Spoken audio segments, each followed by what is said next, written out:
네, 안녕하세요. 함께 성장하는 일상 랑남부동산 플러스입니다. 비가 조금씩 오고 있는데요. 이 정도로 오는 거는 참 딱 좋지 않나라는 생각은 드는데 어쨌든 빗길에 또 안전운전 하시길 바라겠습니다. 신혼부부 특례가 진행되면서 특히 이제 신혼부부 분들이 집을 살 수 있는 환경이 확대되었습니다. 사실 이런 모든 것들이 저출산 문제를 해결하기 위한 방안이고 부양책이 또 될 수 있는 것이다 보니까 웬만해서는 다 이제 반기지 않나라는 생각이 드는데요. 그래서인지 랑부풀에서도 이런 신혼부부분이 또 한 가지 질문을 해주셨습니다. 최근에 제가 신혼부부 특강을 또 하기도 했고 같이 임장을 다녀오기도 했는데 확실히 이제 젊은 분들도 관심이 많구나라는 생각을 많이 하게 됩니다. 그래서 오늘은 이 질문에 대한 답변을 한번 드려보도록 하겠습니다. 자, 신혼부부 내 집 마련 조언을 부탁드립니다 라고 해서요, 간단하게 내용들을 적어 두셨습니다. 자, 그래서 신혼부부이고 자본금이 9천만 원 정도인데 임신 계획이 있으며 출산 비용은 따로 빼놓았다라고 합니다. 철두철미하신 것 같아요. 월 소득 350만 원에 월 지출 180만 원, 그리고 월 저금을 또 한 50% 정도 하시는 것 같고요. 신혼부부 생애 최초 80%를 받아서 4.5억 정도로 아파트 실거주용으로 마련하는 게 현실적으로 가능할까요? 라고 질문하셨습니다. 자, 그래서 디딤돌 대출을 받았을 때 30년 체증식으로 월 부담을 계산해 보니 해마다 5만 원 정도씩 증가된다라고 하고요. 그래서 지금은 부부가 부업도 하고 있고 월급도 조금씩 오를 거지만 대출금이 3억 6천 정도라서 금리는 낮긴 하지만 대출 금액 자체가 큰 것 같아 고민이 됩니다 라고 말씀을 해 주셨네요. 자, 그래서 정말 단편적으로 답변을 드릴 수도 있을 것 같고요, 혹은 좀 더 부동산적인 관점을 살릴 수도 있을 것 같은데, 우선은 질문 안에 다 답이 있다라고 저는 생각을 하거든요. 그래서 어느 정도 답을 좀 마련해 두고 결국 이게 맞나 아닌가를 좀 확인해 보기 위함이다라고 봤을 때는 하려는 방향성 자체는 참 맞지 않을까라는 생각이 듭니다.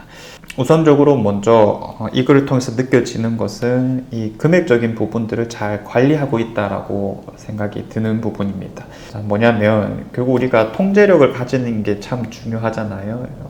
나 자신에 대한 통제부터 시작을 해서 이 자본금에 대한 통제력, 돈에 대한 통제력이 참 중요한데, 사실 대부분 신혼부부분들이 이제 이 돈 쓰는 행태를 한번 보면은 각자가 돈을 따로 관리하면서 공동 생활비를 또 각출하는 그런 느낌으로 많이 진행한단 말이죠. 그래서 오히려 같이 모으는 경우가 거의 없다라고 보는 시점이기도 한데, 사실 저는 여기에서 나타나는 문제점이 뭐라고 생각하냐면 공동의 목표가 없는 게 아닐까라는 생각을 또 해보게 됩니다. 뭐냐면 예를 들어서 우리가 집을 사기 위해서 돈을 각자 모으자라고 하는 거는 사실 에너지가 그만큼 좀 떨어질 수밖에 없는 거거든요.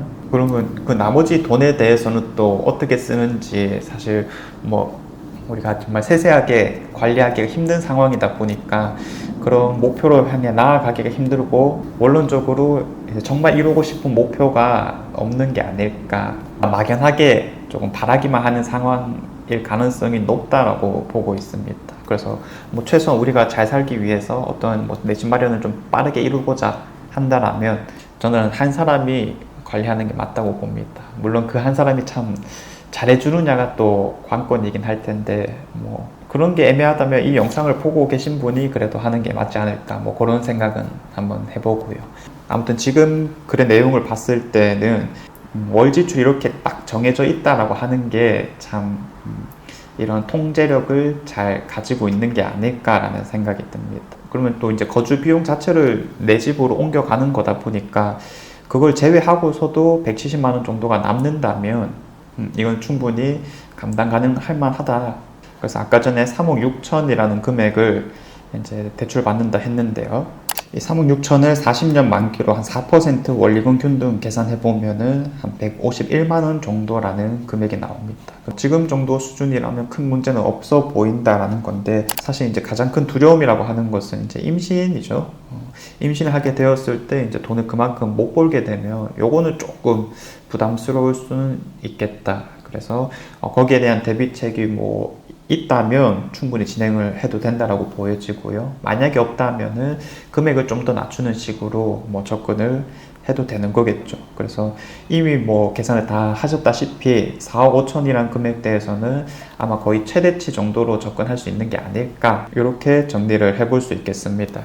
자, 그래서 그때 제가 이제 답변을 드렸던 게, 이제 좋은 아파트는 말씀대로 이제 4억 5천 정도는 좀 되어야 된다. 자, 이게 무슨 말이냐면요, 결국 우리의 목표가 무엇이 되어야 될까라는 거죠. 단순히 내 집 마련이 중요한 게 아닙니다. 내가 거주할 집을 찾는 것은 그냥 아무 때나 월세에 들어가면 되기 때문이죠. 그러면 우리가 집을 사는 목적은 어차피 한 개여야 될 겁니다. 뭐냐면 투자성이죠. 어쨌든 내가 큰 돈을 밀어 넣었을 때 가장 큰 이득이 될 수 있는 아파트가 무엇이냐, 이거를 철저하게 1순위로 놓고 바라봐야 된다는 겁니다. 그러면 이제 지금 포인트는 매우 쉽죠.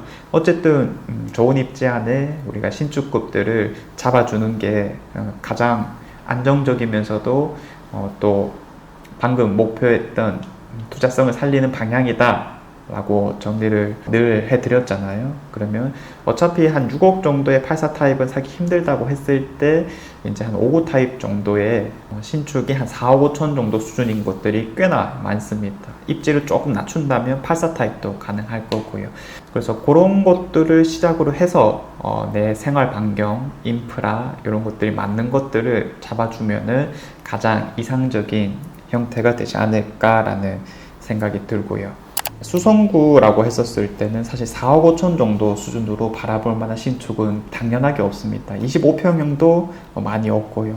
그나마 생각나는 25평형은 이제 지산동의 더샵 수성 라크에르 정도 밖에 없는 거죠. 그래서 이런 데를 뭐 바라보시는데 사실 특히 신혼부부 분들이 참 안 좋아할 만한 조건들을 많이 갖추었어요. 가보면은 좀 많이 낡았거든요.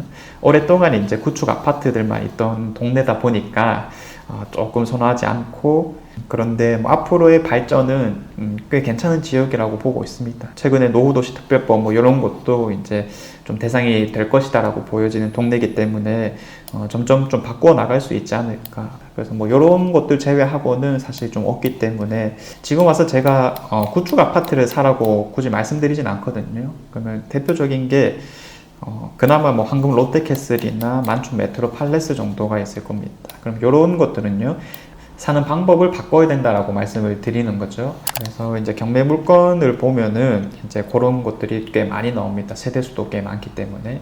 그래서 지금 당장은 진행되고 있는 것은 없지만은 그런 것들을 뭐 살까 말까 보다는 항상 뭐 경매 나왔을 때 한번 노려보자, 이런 식으로 정리를 해보면 될 것 같고요.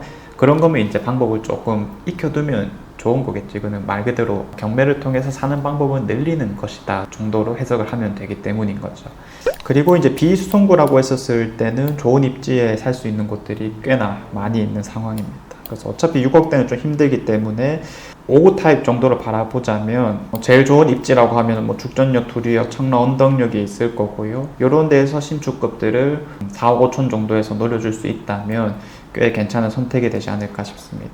댓글 중에는 남산자의 하늘채 5구 타입 어떤가요? 라는 질문을 하기도 했었는데, 사실 평가가 계속 바뀔 수밖에 없는 부분입니다. 뭐냐면 제가 뭐 당장 1월달만 하더라도 크게 매력적으로 보이지 않는다라고 얘기는 했었고요. 그 말은 뭐 싸 보이진 않는다라는 측면이 되는 겁니다.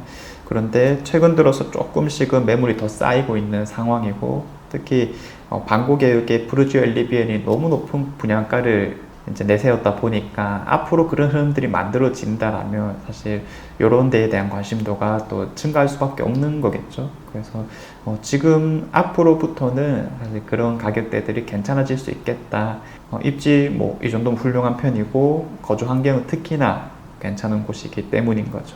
그래서 뭐 이런 제일 좋은 입지들, 비수성구 제일 좋은 입지들 안에서 바라보면 되고, 아니면 이제 뭐 한 태평로나 신남 뉴타운 정도에서 84 타입을 노려보는 것도 괜찮은 접근법이 되겠습니다. 대신에 이제 층수가 조금 낮아야 되는 측면이 있는 거겠죠. 자, 그래서 이것들은 뭐 어차피 다 비슷비슷하다라고 보는 거니까 내 라이프 스타일에 맞춰서 접근을 하시면 되겠고요.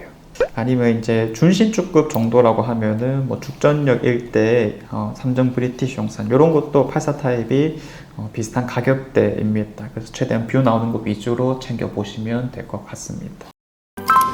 사실 이렇게까지 이제 행동을 하시는 분이라면 뭐 크게 걱정될 건 없지만은 처음이다 보니까 확신이 조금 덜 드는 상황이 아닐까 싶습니다. 내 집을 처음 마련하시는 분들에게 마지막으로 드리고 싶은 말씀은 어쨌든 최악의 상황이라는 것은 조금 지나가고 있는 시점이고 무엇보다 놓치지 말아야 되는 것은 어떤 두려움보다는 시간에 대한 아까움입니다. 결국 우리가 빨리 잘해지는 게 목표잖아요.